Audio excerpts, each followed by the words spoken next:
Assalamualaikum warahmatullahi wabarakatuh. Kembali kita bincang-bincang pagi bersama super trainer internasional, super tahfiz Al-Ustaz Marzuki Ihsan dari Surabaya.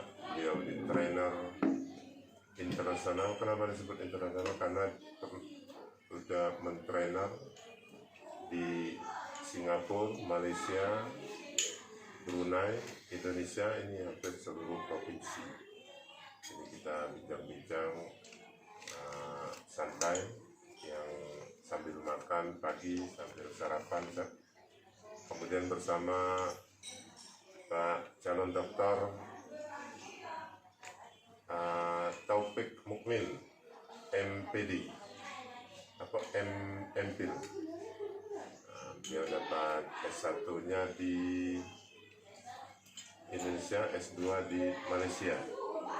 Ketemu beliau berdua ini Malaysia, sehingga lahirlah metode-metode yang sangat fenomenal di Indonesia. Masya Allah. Nah, pagi ini kita bincang apa, Ustaz Marzuki, Ustaz Taufik? Kita bincang masalah, beliau ini pernah di samping tentang Quran, beliau pernah menggagas ataupun buat restoran. Bahkan beliau punya buku namanya Ngaji Bisnis. Jadi bagaimana merancang suatu usaha sehingga usaha tersebut bisa mampu bersaing, ya. Karena bagaimanapun orang Islam tidak boleh fakir, harus dermawan, ya. Dan itu pesan daripada pendiri kita, Sahal. Dia berdoa anak-anaknya, santri-santrinya untuk banyak berzakat, banyak berinfak. Bukan kaya, kan? Karena kaya belum tentu berinfak, berzakat. Nah, gimana strategi untuk membuka usaha, bisa di bidang kuliner ataupun yang lain? Monggo, ya, silakan. Santap. Bismillahirrahmanirrahim. Pertama begini, dalam bisnis itu harus ada namanya main produk. Main produk itu adalah produk unggulan, ya. Produk unggulan itu biasanya harus dijadikan sebagai sesuatu yang paling diutamakan, diunggulkan, baik di dalam pendidikan ataupun di dalam kuliner. Berarti harus ada produk apa yang jadi unggulan gitu, kan? Iya, setelah itu yang diunggulkan apanya, gitu kan? Jangan sampai kita mau semua dapat gitu, ya. Semua jelas. Nah, untuk produk unggulan ini biasanya kita kalau di dalam bidang, contoh ini bukan kuliner, ya, contoh di usaha lain, bukan sekolah, bukan kuliner, tapi pameran, ya. Pameran, saya dulu pernah testimoni, ada di Malaysia itu, di Masjid Negara itu membuat bazar Ramadan selama 1 bulan. Jadi kami nyewa di situ 1 bulan, tapi yang kami jual itu adalah makanan kering. Jadi bukan makanan basah, karena tiap stand itu dia punya bagian-bagian sendiri, dan harganya beda-beda. Nah, kami nyewa stand untuk makanan kering. Itemnya kan banyak, ada 100 lebih di situ yang kita jual. Tapi dari 100 itu kan kita masih belum tahu ini yang paling banyak disukai oleh orang itu yang mana. Berarti kan kita belum punya itu produk unggulannya apa, atau main produknya apa, kan belum tahu. Nah, caranya ketika itu kami lantik seorang pegawai di situ yang tugasnya mencatat setiap hari itu yang terjual apa, terus jumlahnya berapa. Jadi ada berarti ada rekod, semacam survei, ya? Survei, ya, untuk analisis. Namanya analisis produk. Jadi kita harus punya analis produk yang kuat. menjadi nggak jelas semua gitu kan. Nah itu dari 100 item, 100 barang yang kita jual, ternyata setelah 1 pekan, itu kan cuma 4 pekan itu, 1 bulan kan. Setelah 1 pekan itu saya dapati yang paling banyak disukai oleh orang di situ adalah cake pisang. Saya pun kaget, oh ternyata cake pisang ya yang paling besar lakunya gitu. Tanpa diprediksi. Tanpa itu di luar perkiraan saya. Sama juga ketika saya membuat restoran di Malaysia itu, ternyata yang paling banyak dibeli oleh orang itu adalah tom yum. Tom yum. Jadi tom yum itu menjadi main produknya. Sama ketika mendirikan sekolah juga begitu. Yang paling banyak disukai oleh orang itu adalah produk tahfidz dan integrasi, kemudian English medium, ketiga itu. Jadi tahfidznya itu menjadi produk utama, integrasi itu sistemnya, kemudian English medium itu sebagai dasar pengantarnya. Sehingga ketika itu orang banyak datang berbondong-bondong. Padahal saya khawatir kalau misalkan orang nggak mau daftar sebab mahal kan, ternyata justru tidak. Yang datang justru orang-orang yang kelas menengah ke atas. Jadi baru ketahuan segmentasinya setelah kita punya produk yang kuat, produk unggulan itu. Saya kembali ke yang ini tadi. Jadi saya sudah testimonikan berkali-kali itu, baik di dalam jualan makanan kering ataupun jualan di resto kuliner ataupun di pendidikan, itu hampir sama, semuanya sama. Bagaimana apa pentingnya kita mengetahui produk unggulan itu? Begini, saya hitung kalau hari Senin itu cake pisang itu lakunya cuma 5. Jadi 5 biji saja yang laku hari Senin. Kemudian pada hari Selasa lakunya itu 10. Kemudian hari Rabu lakunya 15. Hari Kamis lakunya 20. Hari Jumat langsung naik menjadi 50. Hari Sabtu naik menjadi 75. Hari Ahad naik sampai 100. Begitu balik ke Senin laku cuma 5 lagi. Nah dari sini saya jadi punya pijakan ketika saya membuat sebuah policy. Karena dalam bisnis itu orang ketika beli barang itu ngawur dia karena nggak punya data. Kalau saya ini punya analisis data yang kuat. Jadi Senin saya tidak akan membeli cake pisang ini melebihi dari 10. Jadi saya beli 5, yang 5 lagi itu untuk reserve. Jadi saya simpan. Karena ini kuatnya cake pisangnya cuma 3 hari. Jadi Senin itu saya beli untuk 5, kemudian sisa 5 lagi jadi 10. Nanti sisa 5 ini masih bisa dipakai pada hari Selasa. Kalau misalkan Selasa itu cuma 10 yang laku, maka saya lebihkan 5 begitu. Jadi nggak pernah ada yang terbuang. Nah ini pentingnya kita punya main produk. Kenapa ke orang begitu antusias dengan produk kita kan itu kan? Mungkin di situ sifat-sifatnya diantaranya 1 murah, yang kedua ada jaminan kualitas, yang ketiga nggak ada di situ produk yang bermasalah gitu ya. Jadi murah 1, kualitasnya bagus, kemudian pelayanannya cepat, kualitasnya bagus gitu. Jadi ini sama nanti di restoran juga begitu. Kalau tom yum yang paling bagus, yang paling enak, terus kita berikan harga yang paling murah. Dan ini untuk menarik. Jadi memang itu fungsinya adalah untuk menarik minat masyarakat supaya datang ke sini. Ya itu jadi baru kita punya di situ kekuatan. Oh ternyata produk utama saya di restoran ini, ya produk utama saya di bazar ini adalah cake pisang. Karena di situ banyak makanan-makanan, tapi orang lebih suka itu. Contoh ya, saya ketika saya murahkan itu berapa ini ya. Jadi saya buat begini, cake pisang itu saya disuplai dari orangnya itu cuma 3.50 sen. Kami jualnya 4.50 sen, jadi untung cuma sedikit. Tetapi di pasaran itu dijualnya 5.000 sampai 15 sen. Jadi karena ini produk unggulan, saya murahkan supaya menjadi menarik ya dari bagi orang. Ketika akhir bazar itu saya hitung dari kayak pisang saja itu sudah laku berapa banyak? 1.000 lebih. 1.000 minimal 1.000 lebih. Kalau dihitung satunya untuk RM1 berarti kan saya sudah hitung sekitar RM1.000.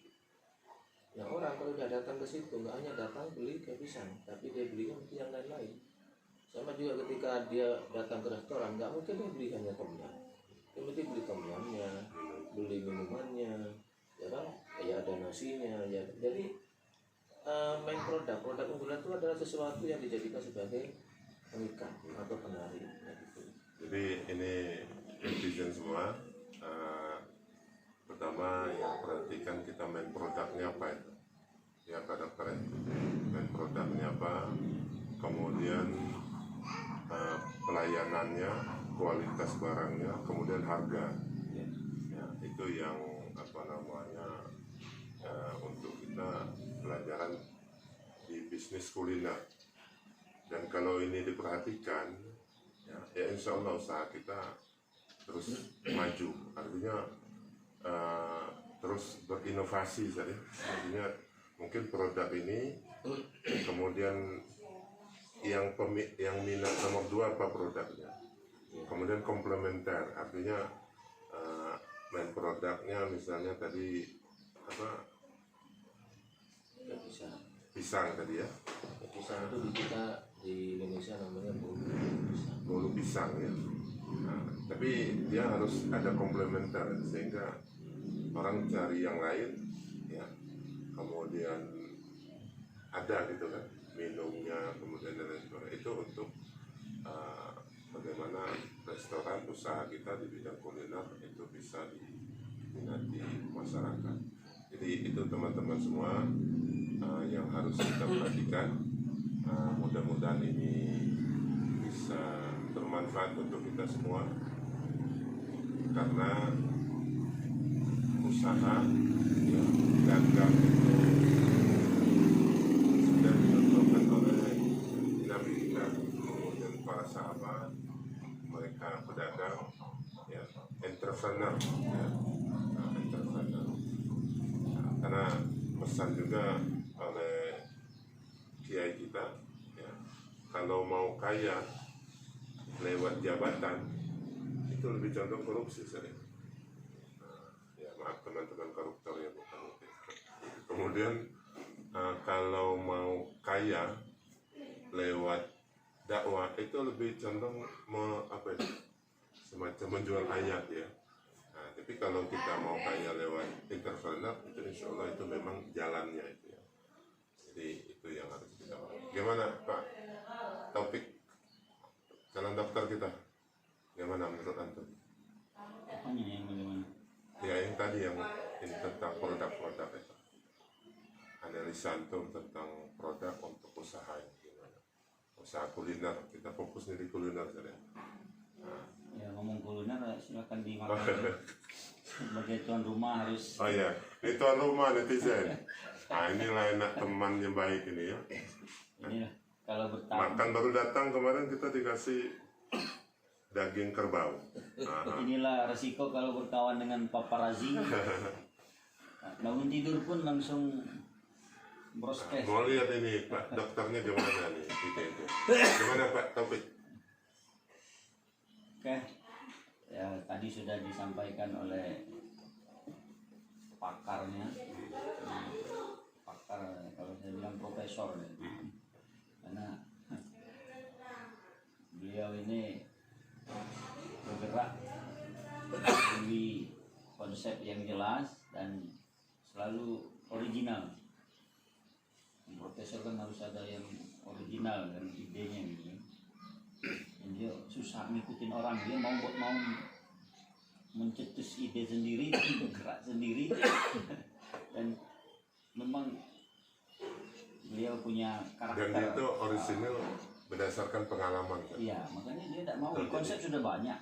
Jadi lebih kuat Iya. misalnya. Itu konsep sudah banyak, dia belajar di bidang bisnis itu. Lalu mau ngikutin punya orang sudah banyak. Dia tidak mau ngikutin. Jadi ini teman, ini pengakuan dari calon dokter kita. Sekolahan, dia buat sekolah sama, banyak contoh sekolahan. Jadi dia tetap karakternya, ciri khasnya dia tidak mau ngikutin dunia orang. Dan itu termasuk sekarang dibuat pesantren pun sama. Di antaranya apa? Perbedaan kemudian. Kalau negeri masuknya bulan berapa? Sekolah pemerintah. 7 Bulan 7. Kalau Gontor sawah. bulan Syawal. Dia Muharram.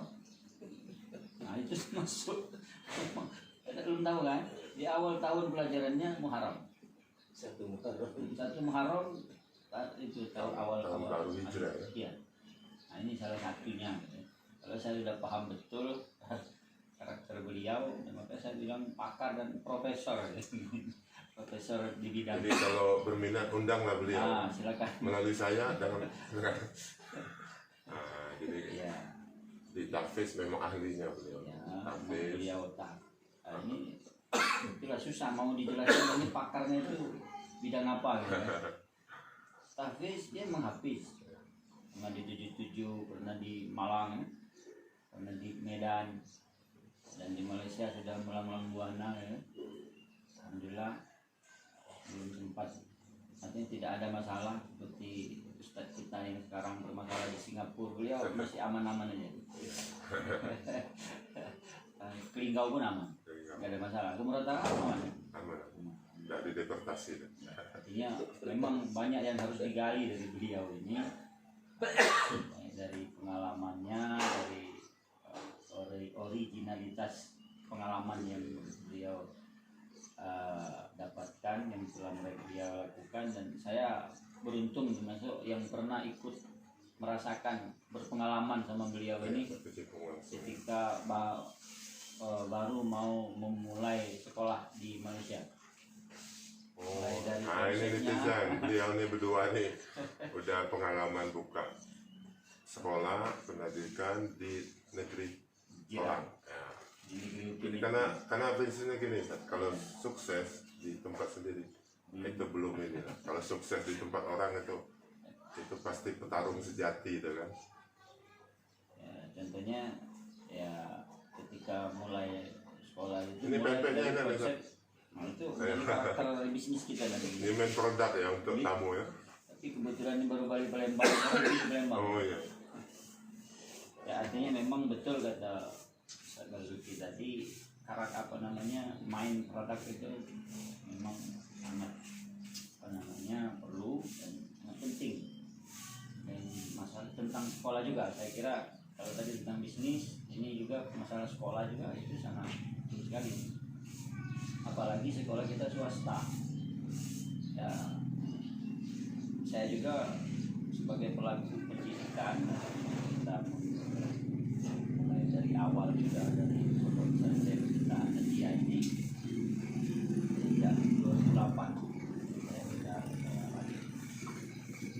memulai membuka SMP Dari Malaysia, dari Malaysia sebelumnya. tapi bukan dideportasi. Alhamdulillah tidak, malah masih bisa diundang. Setelah 2008 pun sudah 3 kali, alhamdulillah tidak ada masalah. Tidak ada masalah. Alhamdulillah. Ya, ketika memulai sekolah itu pun ya itu tadi kata Ustaz betul, itu kita nih mau apa yang kita jual. Maka di sini juga ya komersialisasi pendidikan atau komersialisme pendidikan tidak bisa terelakkan. Komersial artinya kita harus sama dengan berdagang. Sekolah swasta kalau tidak ada produk unggulan tidak akan dilirik orang. Kenapa? Swasta kesannya itu minimal berbayar. Nah, ketika berbayar orang akan melihat untuk apa saya bayar.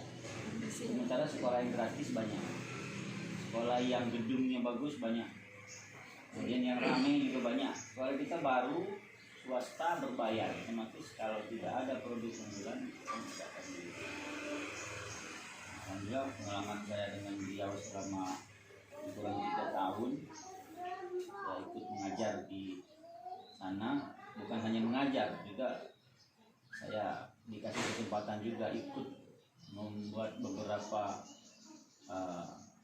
program-program. Seperti beliau kemarin menyerahkan ke saya itu program tentang metode pembelajaran pelajaran tulis baca yang Latin atau Melayu dan apa namanya itu Arab ya. Jadi beliau merancang bagaimana metode tahfiznya. Dan lebih penting lagi itu tidak berhenti, sudah tahu satu produk dia ini nyari produk lain kalau bisa. Kalau bisa itu nyari metode yang lain. Jadi sehingga guru itu berapa kali disuruh beliau ini ikut pelatihan sampai kita di Bandar Baru Bangi saja ikut ke Puchong, ikut ke Kuala Lumpur nyari kalau ada pelatihan-pelatihan. Nah, artinya memang tidak cukup hanya satu, artinya produk yang sudah ada itu ya belum pasti sempurna. Maka beliau ini mengkombinasikan apa-apa yang ada, Inovasi terus. berinovasi terus, termasuk update ke teknologi. Masuk kami waktu itu kita saat itu TK saya kelas TK kita sudah kerjasama dengan Etnoland produknya Singapura ya. Produknya pembelajaran Singapura menggunakan komputer. Jadi anak-anak TK yang usia 4, 5 sampai 6 tahun itu sudah dekat dengan teknologi ya, itu menjadi daya tarik juga. Jadi mana yang kira-kira menarik kita terapkan sambil kita inovasi, kita tambah-tambah dengan nilai-nilai keislaman tentunya, sehingga itu bisa di samping menarik memang menambah kualitas anak didik kita. Oke, itu teman-teman semua, ini pengalaman langsung dari Bapak dosen STKIP ya? STAI, STAI Bumi Silampari. Nah, ini pengalaman beliau sekarang membina pondok pesantren An-Najiyah. Di sini juga di dekat ini ada SD IT saja. Integrasi IT itu integrasi. Kemudian dosen juga beliau ini. Kemudian banyak kegiatan-kegiatan dakwah yang beliau lakukan. Mudah-mudahan dialog pagi ini kita bisa memberi manfaat. Tetap semangat yang berusaha, inovasi terus, ya. Untung rugi itu hal yang biasa, itu saja. Jadi jangan membuat kita putus asa. Entrepreneur itu diantaranya harus kuat, ya. Jadi bertarung sehingga terus berinovasi dan melakukan hal-hal yang terbaik dan usaha. Demikianlah ini di channelnya Zulkarnain Bayan. Channel kami ini ada 5. Ya Cacam, Ya Saman, Albam, Pacak Galo, Alhamdulillah. Wassalamualaikum warahmatullahi wabarakatuh. Waalaikumsalam. Moga-moga dimakan nih, biar tahu main.